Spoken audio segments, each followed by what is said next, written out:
Hey everybody, this is a quick video in case you have a Peloton ROW Row Machine and you need to do a hard reset to the factory default settings on it.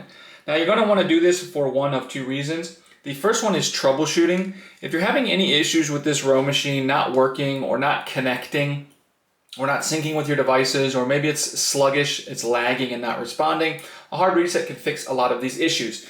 Now you're going to need to set everything up again because it will all be wiped off of it. And that's the second reason you might want to do this. If you're trying to set this row machine up in just as a new machine somewhere and you want everything wiped off, we can do that really easily.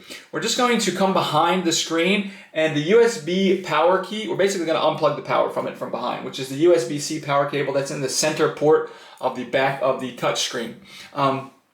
And so once it's unplugged, then you're going to press and hold down the volume up button that is on the right side of the screen and just keep on holding it. And while holding that volume up button, you're going to go ahead and plug the USB power cable back into the port that it was in, the middle port of the touchscreen, and just keep holding that until the touchscreen will power on.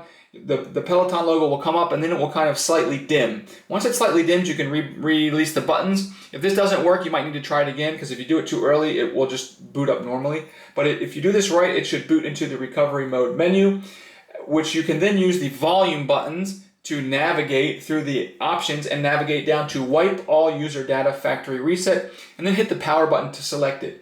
Then you'll get a confirmation page. You'll again need to use the volume button to toggle down to yes, delete all user data, and hit the power button. Once you do that, everything will be wiped, so make sure you want to do that before you do it. And then it will come back to the recovery menu and you can select reboot system now, and it will turn off and turn back on and you can set it up as a new device.